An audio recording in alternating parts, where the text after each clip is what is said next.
avoir la volonté de spécialiser certains espaces portuaires pour accueillir les navires pétroliers. Donc c'est ce que vous avez sur ce plan de 1917, où vous avez en fait une zone que j'ai entourée ici en bleu, à proximité donc toujours de mon petit rectangle, triangle bleu, qui est l'emplacement futur de Lubrizol, qui est le bassin au pétrole. Et ce bassin au pétrole permet de maintenir à distance de la ville et du centre les navires pétroliers, et vous comprenez la suite, bien évidemment les raffineries.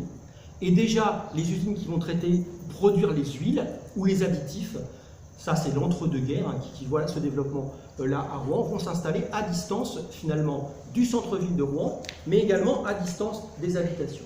Donc je reviens un petit peu en arrière. 1947, photo aérienne au sortir de la guerre, avant l'installation de Lubrizol.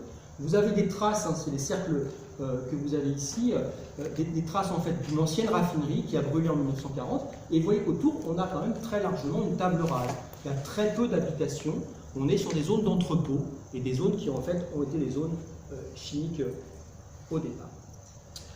Alors pour les besoins de mon enquête, j'ai fouillé dans les archives de l'école d'urbanisme de Paris et de l'Institut d'urbanisme de Paris, et le bibliothécaire m'a ressorti un mémoire de fin d'études de 1935 de Pierre Boulanger qui portait sur l'industrialisation rouennaise et qui décrit Rouen en 1935 comme agglomération pétrolière. On n'est pas encore dans le couloir de la chimie cher à Lyon, mais on est déjà sur cette idée qu'il y a du pétrole. Et j'extrais cette phrase assez intéressante de Pierre Boulanger. Nous nous trouvons désormais devant une ville où les usines croissent par embardées, poussant aveuglément devant elles, sans plus regarder aux sites et aux habitations, ne connaissant que la terre attend l'âcre et la pierre attend la tonne. Donc on voit qu'il est un peu déconcerté devant la poussée, le développement de l'industrie pétrolière, mais pour nous qui pouvons regarder aujourd'hui à distance ce développement industriel, déjà la pétrochimie préfigure le zoning tel qu'on va le connaître au moment de la reconstruction et au cours des 30 Glorieuses. Donc la reconstruction proprement dite, elle commence dans les années de guerre, elle est pensée à plusieurs échelles. Elle est pensée à l'échelle de la ville de Rouen, de son centre historique, du faubourg Saint-Sever, tout ça c'est à Rouen. Elle est pensée aussi, d'autre part, à l'échelle de l'ensemble de l'agglomération et de la rive gauche que vous avez bien sur ce plan d'ensemble de Grébert. Le zoom, toujours avec mon triangle Lubrizol, montre que Grébert déjà séparait les zones vertes, très attentif au paysage, les zones vertes, donc la forêt du Rouvray, les zones d'habitation, donc au cœur finalement de la boucle de la Seine, du méandre, et puis en hachuré des zones qui sont déjà des zones d'implantation industrielle et que globalement il s'agit ici de développer et de spécialiser encore plus que ce qu'elles sont. La reconstruction de Rouen va accentuer cette séparation de l'usine, du port d'une part, et de l'industrie, et des habitations d'autre part. Ce qu'à mon avis, mes collègues spécialistes de l'histoire moderne n'ont pas suffisamment souligné dans leur intervention à chaud. La grande affaire de Rouen, la reconstruction, c'est les quais. On construit de nouveaux quais et on les surélève à 7 mètres au-dessus de la Seine, ce qui contribue à séparer la ville et le port. 1939, la ville vit en synergie avec son port. Donc vous voyez une sorte de zone d'entrepôt. Donc ça crée des quartiers marins. Et aujourd'hui, les quais surélevés à 7 mètres au-dessus du sol séparent encore la ville et le port. Donc il y a eu à ce moment-là une application de la charte d'Athènes avant même qu'elle soit réellement diffusée dans les milieux de l'urbanisme. Du côté des habitations, c'est la même chose. Le centre-ville de Rouen va éradiquer les mauvais bars, les bars mal fréquentés, les ateliers qui étaient encore dans le centre-ville. Et quand on reconstruit plus spécifiquement des habitations et déjà des sortes de grands ensembles, même si en fait l'échelle n'est pas encore l'échelle urbaine des grands ensembles, comme ce qui se passe dans le fameux quartier Martinville, qui est un des quartiers les plus étudiés par la sociologie urbaine naissante dans les années 1950. Les architectes qui sont dans la salle connaissent évidemment le nom de Marcel Lodz et l'exemple très connu de la reconstruction de Sotteville-lès-Rouen, de ces premières grandes barres qu'on appelle les immeubles Garibaldi, qui sont aujourd'hui inscrits à l'inventaire supplémentaire des monuments historiques et qui sont construits à distance des voies ferrées et à distance des entreprises qui se trouvent proches de la Seine, alors que là on est à peu près à 1 km, 1,5 km de la Seine. Donc tout ça pour vous démontrer que le zoning est à l'œuvre et que l'industrie progressivement se sépare de la ville. On en arrive à l'implantation de Lubrizol en 1953-54. Elle est tout à fait conforme à ce qui se passe au sortir de la guerre. Le terrain est acheté par Lubrizol. Lubrizol est propriétaire du terrain qu'elle occupe encore aujourd'hui. Et c'est le cas de la plupart des usines qui s'installent à cette époque-là, parce qu'elles veulent tout simplement être maîtresses chez elles. Et donc, elles achètent le terrain qui ne vaut pas cher. Donc, Lubrizol, c'est au départ de Lubrizol Corporation with Kleifel, fondée en 1928 à Cleveland, dans l'Ohio. Et Rouen est le premier site européen que cette usine choisit pour s'implanter, pour fabriquer des additifs pour lubrifiants.